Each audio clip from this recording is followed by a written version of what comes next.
Magandang araw po sa inyong lahat mga ka-confess.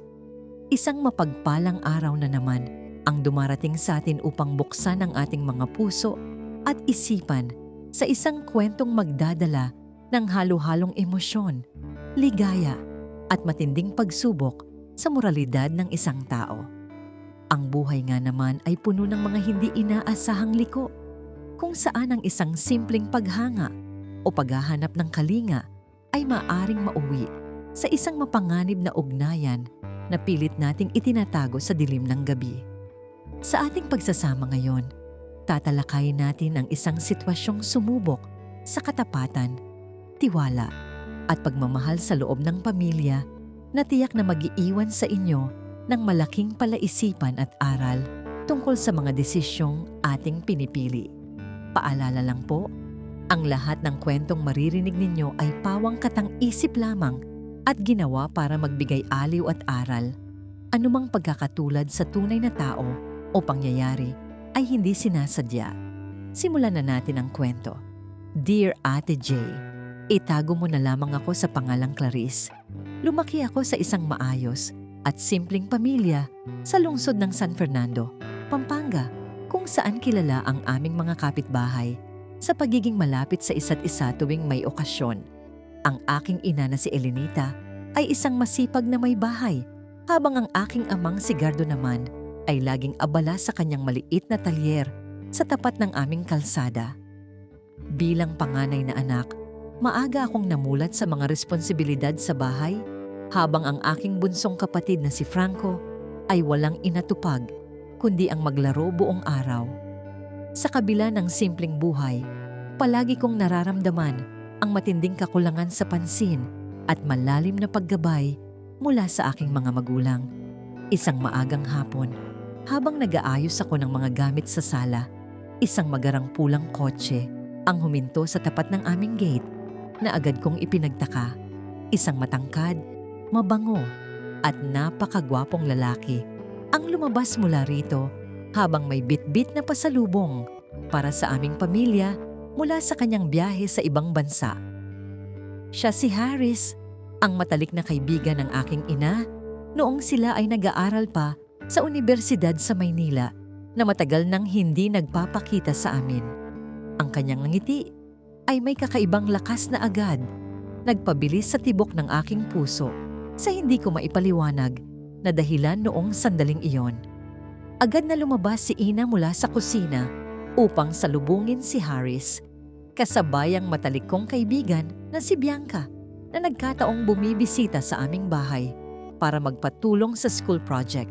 Naghanda ako ng merienda habang silang lahat ay masayang nagtatawanan sa sala at nagbabalikan ng mga lumang alaala ng kanilang kabataan na tila walang katapusan. Habang inilalapag ko ang baso ng juice, nagtagpo ang aming mga mata ni Harris at binigyan niya ako ng isang napakagandang ngiti na nagdulot ng kakaibang kuryente sa aking buong katawan. Doon ko napansin ang kanyang maayos na tindig at napakasophisticadong pagkilos na malayo sa mga batang lalaking nakakasalamuha ko. Dahil sa bago niyang negosyo malapit sa aming lugar, naging madalas ang pagbisita ni Harris sa aming tahanan upang makipagkwentuhan at humingi ng payo kay Ina tungkol sa mga lokal na supplier. Sa bawat pagpunta niya, hindi niya nakakalimutang dalan ako ng mga paborito kong libro at tsokolate na unti-unting nagpalapit sa aming dalawa sa mga nakaraang linggo. Isang gabi, habang umaambon, inabutan niya akong nag-aaral mag-isa sa balkonahe habang ang aking mga magulang ay maagang natulog dahil sa labis na pagod sa trabaho. Naupo siya sa aking tabi. Dinalahan ako ng mainit na kape at nagsimulang makinig sa aking mga pangarap sa buhay. Naramdaman ko kay Harris ang isang uri ng maturity, seryosong pag-intindi at tunay na interes na matagal ko nang hinahanap sa isang lalaki ngunit hindi ko makita sa iba. Palagi niyang pinapakinggan ang aking mga rants tungkol sa hirap sa kolehiyo at binibigyan ako ng mga payo na nagpapakalma sa aking naguguluhang isipan. Tuwing Sabado naman, sumasama ang pinsan kong si Ian sa aming mga simpleng gala upang maging driver namin patungo sa iba't ibang kainan sa bayan. Sa bawat pagtawa at pag-uusap namin, dahan-dahang nagbabago ang aking simpleng paggalang para sa kanya at naging isang malalim at mapanganib na paghanga. Upang ipagdiwang ang tagumpay ng kanyang bagong proyekto, inimbitahan kami ni Haris na mamasyal sa isang sikat na resort sa Antipolo, Rizal, upang makapag-relax at magsaya. Kasama namin si Ina, ang aking kapatid, at ang kasosyo ni Gardo sa talyer na si Kiko na mahilig din sa mga sasakyan at outdoor activities. Habang ang iba ay abala sa paglangoy at pag-ihaw ng pagkain sa gilid ng pool, kami ni Haris ay naiwan sa isang malilim na bahagi ng hardin. Doon ay masinsinan kaming nag-usap tungkol sa aming mga personal na takot at mga bagay na nagpapasaya sa aming mga puso. Habang naglalakad kami sa ilalim ng mga malalabay na puno, bigla siyang huminto at tumingin nang napakalalim sa aking mga mata na tila may gustong sabihin. Dahan-dahang inabot ng kanyang malambot na kamay ang aking pisngi upang ayusin ang ilang hibla ng buhok na humaharang sa aking mukha sa sandaling iyon. Napakatalino mo at napakaganda, Clarice. Maswerte ang sino mang lalaking magiging bahagi ng buhay mo. Bulong niya sa isang mababang boses na nagpatigil sa mundo ko. Ang init ng kanyang balat at ang bango ng kanyang hininga ay nag-iwan ng matinding pananabik sa aking buong pagkatao. Bago matapos ang aming masayang bakasyon sa Antipolo, alam ko sa aking sarili na may malaking nagbago na sa aming dalawa na hindi na kayang itanggi. Ang simpleng paghanga ko sa matalik na kaibigan ng aking ina ay tuluyan ng lumalim at naging isang bawal na emosyon na alam kong mapanganib. Sinubukan kong pigilan ang aking sarili at mag-isip ng tama. Ngunit ang puso ko ay tila sumusuko na sa bawat presensya niya. Sa pagtatapos ng unang bahagi ng aming kwento, ang binhi ng isang lihim na pag-ibig ay tuluyan ng naitanim sa aking naguguluhang isipan. Pagkalipas ng ilang linggo matapos ang aming bakasyon, nagpasya si Haris na kumuha ng isang pribadong condominium unit sa lungsod ng Tagaytay para sa kanyang mga kliyente. Dahil malapit lang ang aking universidad sa kanyang bagong opisina, madalas niya akong sunduin gamit ang kanyang kotse tuwing hapon pagkatapos ng aking huling klase. Ang mga mahahabang biyahe na ito ay naging pagkakataon upang mas maging bukas kami sa aming mga totoong nararamdaman na hindi namin maipakita sa iba. Ang bawat hawak niya sa aking kamay habang nagmamaneho ay nagdudulot ng matinding kaba at kakaibang ligaya na pilit kong hinahanap-hanap. Isang maulan na hapon, dinalhan ko siya ng ilang dokumento na ipinadala ni Ina para sa kanilang pinaplanong business expansion sa susunod na buwan. Dahil sa lakas ng buhos ng ulan, napilitan akong manatili muna sa loob ng kanyang tahimik at napakagandang unit habang nagpapatuyo ng basang damit. Habang naghahanda siya ng tsaa sa kusina, lumapit ako sa malaking bintana upang tumanaw sa malamig na hamog na bumabalot sa buong paligid ng Tagaytay. Bigla siyang sumulpot sa aking likuran, dahan-dahang ipinalupot ang kanyang mga bisig sa aking baywang at isiniksik ang kanyang mukha sa aking leeg. Hindi ako lumaban o gumawa ng anumang kilos upang pigilan siya dahil ang matagal ko nang pinapangarap ay narito na sa aking harapan sa mga sandaling ito. Hinarap niya ako ng dahan-dahan, tiningnan ang aking nanginginig na mga labi at hinalikan ako ng buong pagsinta na nag-alis ng lahat ng aking katinuan. Ang halik na iyon ay simula ng aming paghakbang sa isang mundo na puno ng wild na pagnanasa, pag-ibig at mga nakaw na sandali na kami lamang dalawa ang nakakaalam. Nilampasan namin ang hangganan ng tama at hinayaan namin ang aming mga sarili na malunod sa nag-aalab na gabi.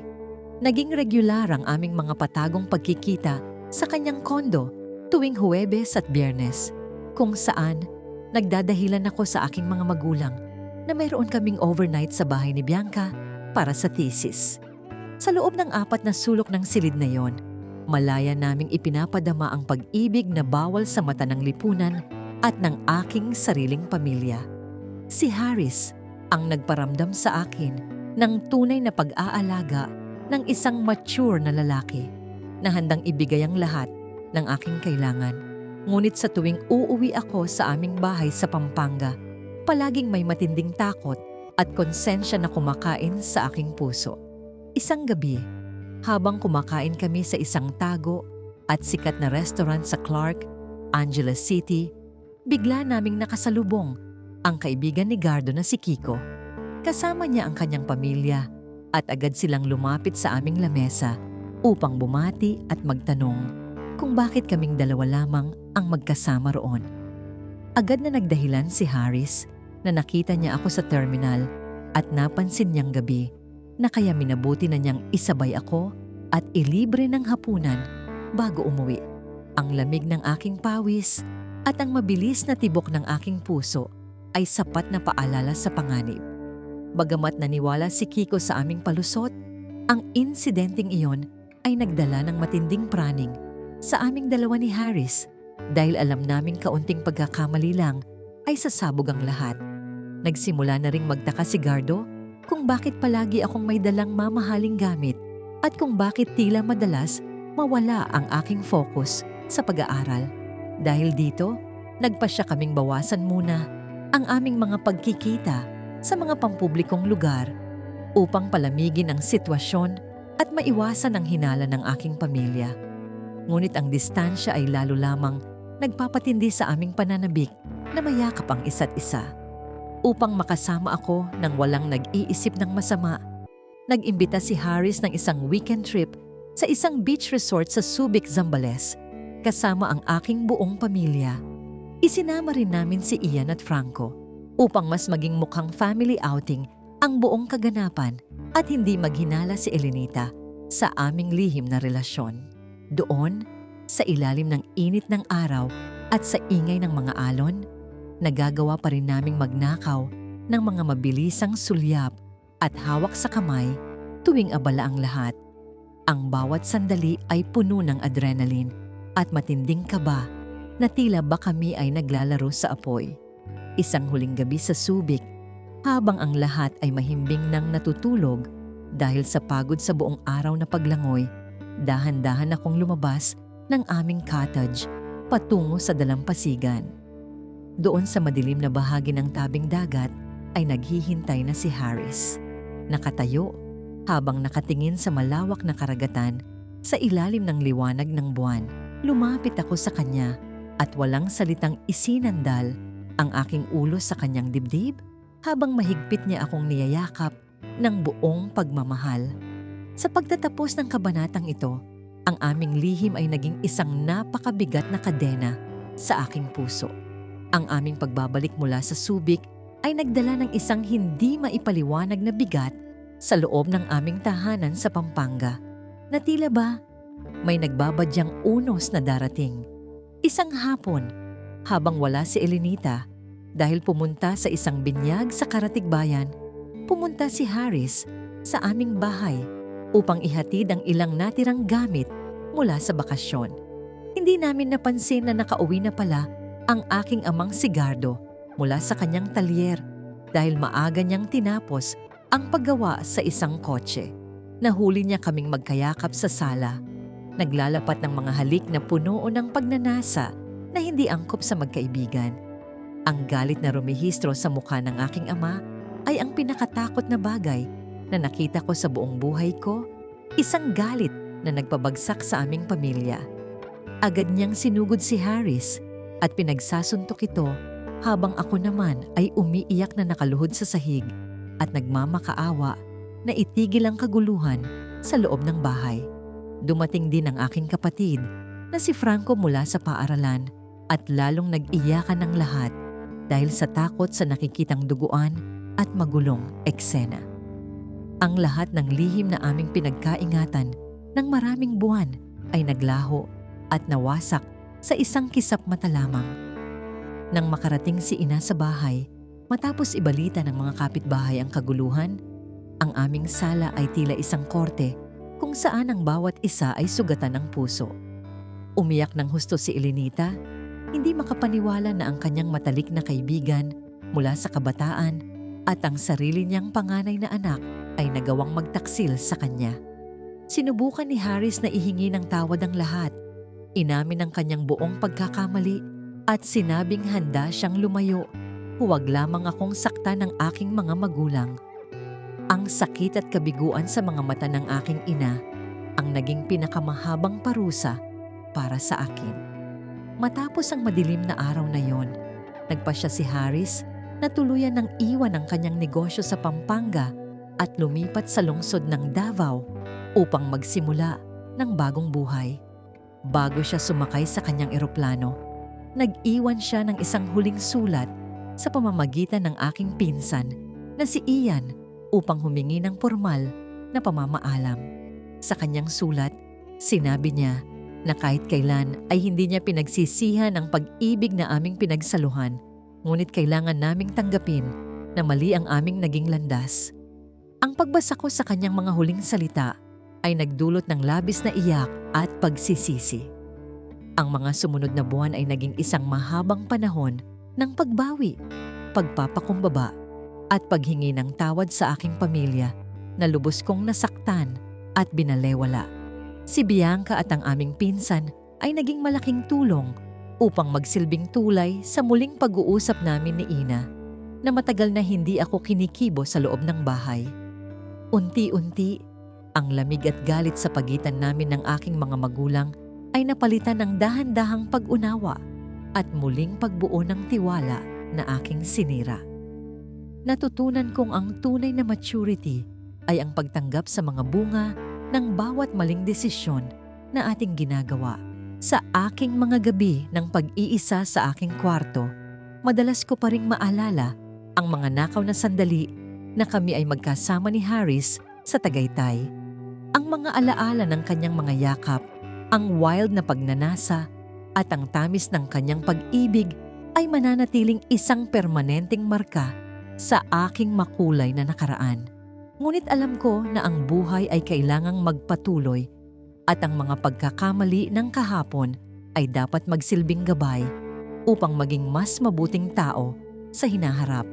Ang pag-ibig ay hindi lamang tungkol sa sariling kaligayahan, kundi sa paggalang sa pamilya. Ngayon, habang tinatapos ko ang aking huling semestre sa universidad, mas ibinubuhos ko na ang aking oras sa pagtulong kay Gardo sa mga papeles ng talyer at kay Franco. Ang aking ina na si Elenita ay dahan-dahan na ring ibinabalik ang dating tamis ng kanyang pakikitungo sa akin na tila ba tinatanggap na ang aking pagbabago. Ang sugat na idinulot ng aming bawal at lihim na relasyon ay unti-unti nang nagiging isang piklat na nagpapaalala sa aking naging kahinaan noon.